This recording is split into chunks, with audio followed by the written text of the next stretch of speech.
Alright, so we have found camp at 𝗬𝒐𝒏𝒈 National Forest in Oregon here. And it's a nice little campsite. It's still not quite warm enough for us. It's 43 degrees, and that's just cold to me. But luckily we got our little heater buddy. We got a toilet right there, so that's always nice to have. Nice little luxury to share. We got a little fire ring and all. Probably not gonna do any fires.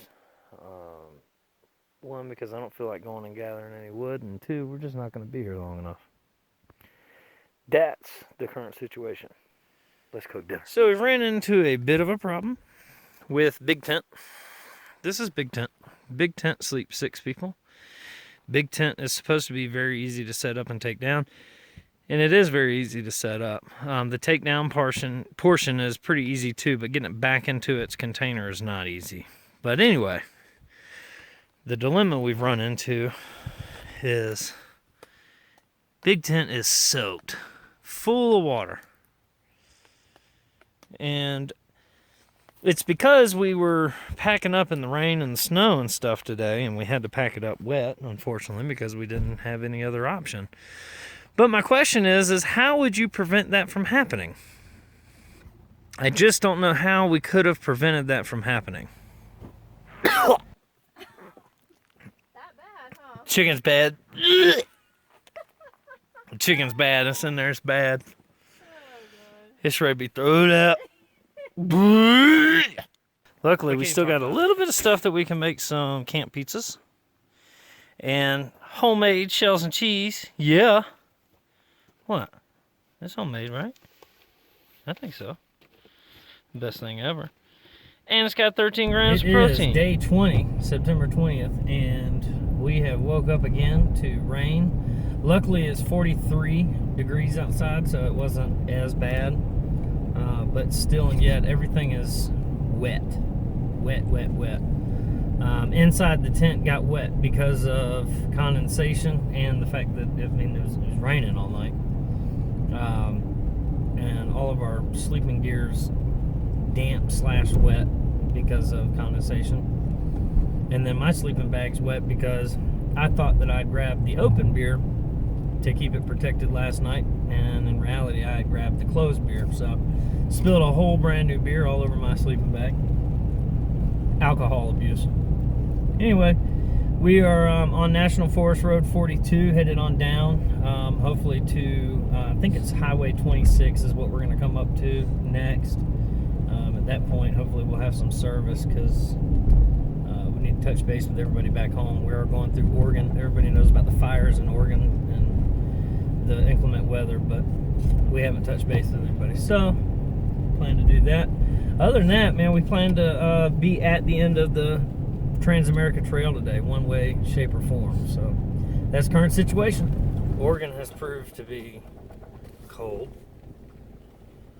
right? Mm-hmm. And wet and nasty.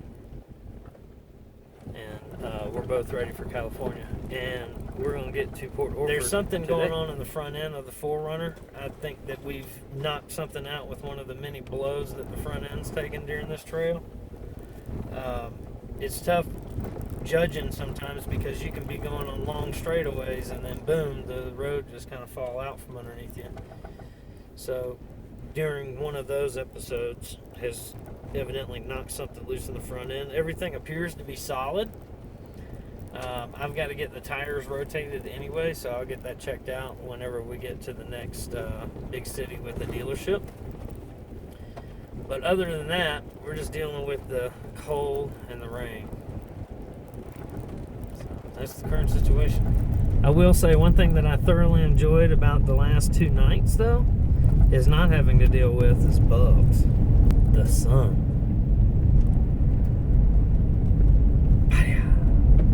It makes its appearance. It's still 37 degrees outside, though. That sun will fool you, though, wouldn't it? Yeah. It's pretty. Alright, so last night when we opened up the tent, the big tent was filled with like buckets of water, it seemed like. Upcoming roads have incomplete data. Well, thanks for letting us know. Observe the local traffic restrictions. onto Hey, Northeast 𝑻𝒉𝒂𝒏𝒈 Highway. On Choco. We're going on Choco Highway, baby. Okay. Anyway, so yeah, the tents were, or the tent was full of water, the big tent. We had used that in an effort to stay warm the night before, and it did relatively well. Problem is we had to pack it up in the pouring snow. Yeah, it was snowing pretty bad, remember. So, anyway, we opened it up yesterday, absolutely drenched the whole thing. So we set it up last night, but we didn't stake it down because it didn't seem too bad. Now, Christy had been saying that it was going to rain. Remember I said earlier she is the forecaster, so yeah. Anyway, but I thought that she was going by the information that we heard on the radio, which she was. Now, the information we heard on the radio said it was raining like hell in Portland, and that's normal, I figured. So, anyway, as far as Portland was, I don't think we'd be affected.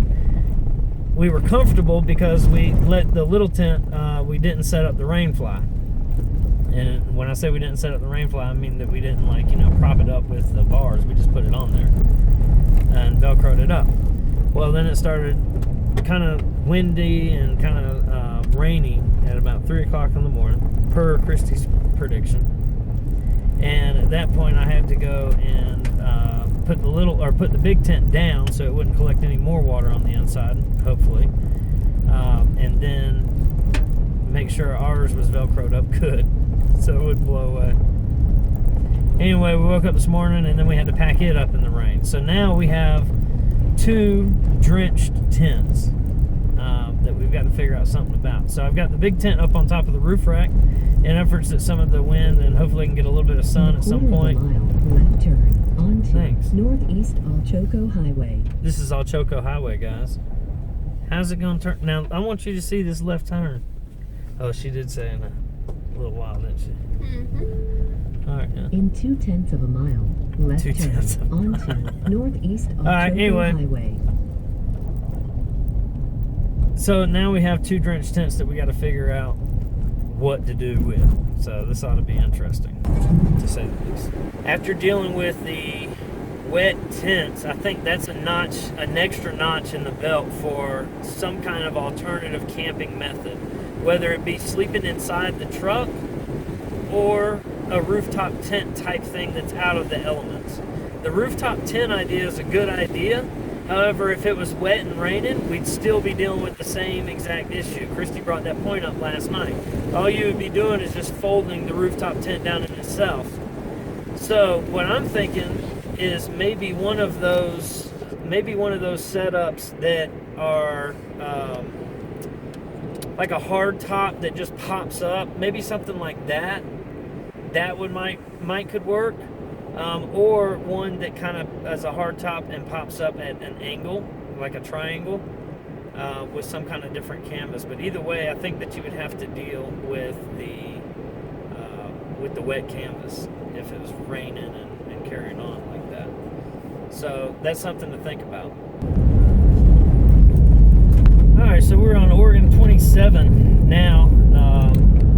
Still headed west. Actually, right now we're headed south, but southwest is where we're headed. And Christy and I were talking about, now the temperature is good, it's 50 degrees, but one thing I will say about Oregon that I've noticed is it's high here. We just had to stop and get some groceries at a little grocery store, which it was high, but it was the only grocery store in that little town, so makes sense. Still making pretty good time. If we were to drive regular highway, we would be in Port Orford by about 7:30 at night, so I plan on getting there by 8:30 this evening. That's the goal. If I have to break off the Transamerica Trail, then I will, because we're on a time constraint. And I just went to the CVT tent store, and well, Cascadia vehicle tents. yeah, that. What do you think about the tent? I think after having 2 soaked tents, it might be a must to do a rooftop tent. I'm thinking rooftop tent's the way to go. Because we might be sleeping in the truck for real tonight, because we have nothing that's dry. Yeah. Everything's wet.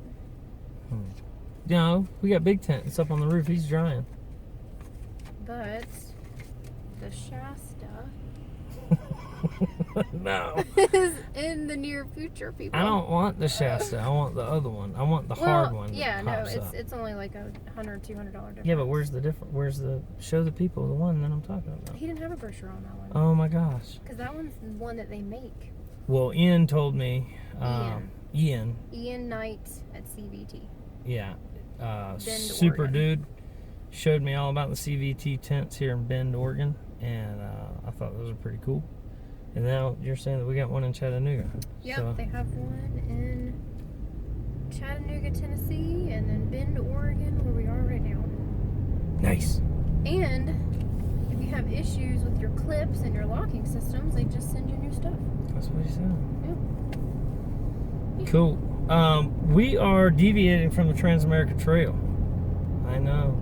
That's crazy for all you dieharders that wanted to see the same stuff we've been looking at. We're going to go to Eugene, Oregon, and then we're going to head to Port Orford, Oregon. So we are still going to come out in Port Orford, Oregon. Going to eat with family. But my grandmother is actually doing the same thing that I'm doing as far as traveling the U.S. She's like beat us though. Like she's already seen the Grand Canyon. Yeah, she's definitely beat us. She's seen quite a few things that we still have yet. to She's see. just doing it first. What? Well, Oh, yeah. Bloomwell. That's a dispensary. Can I go?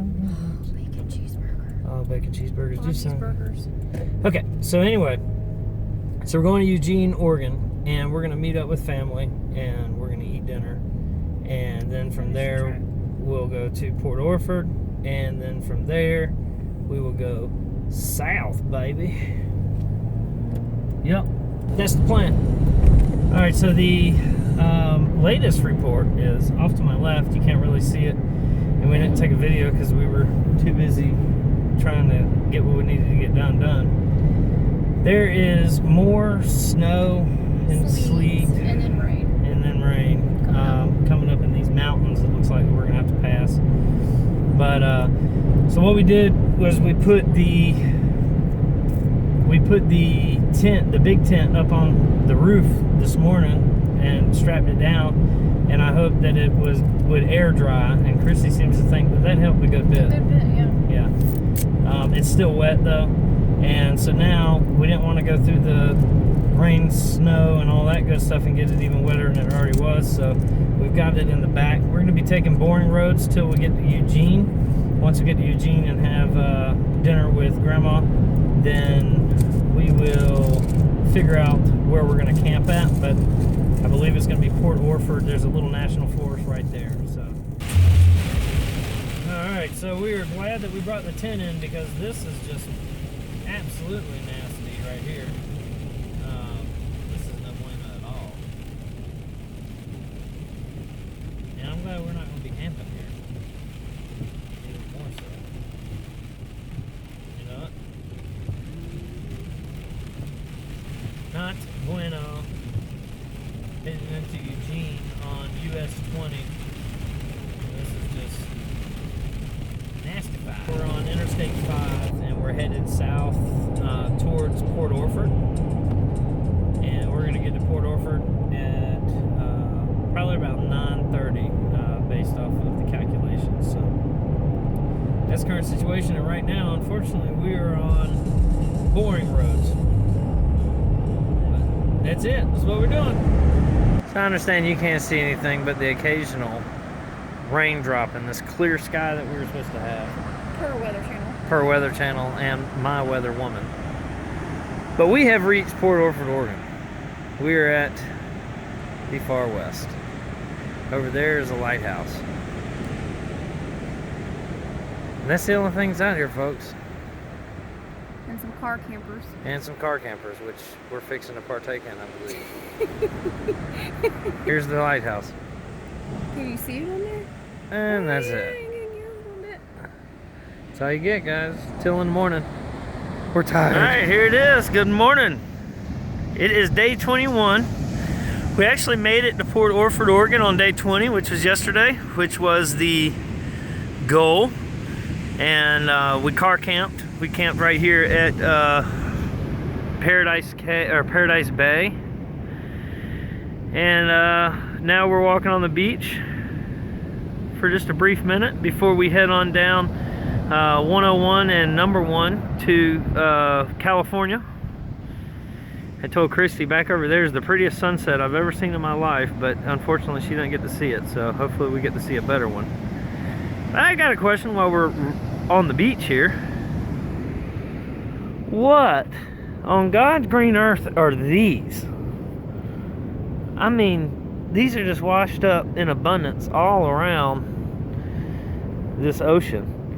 What is that? Now, I grew up originally in Florida, so I've been around a beach or two. I have never in my life seen this. What is this? I mean,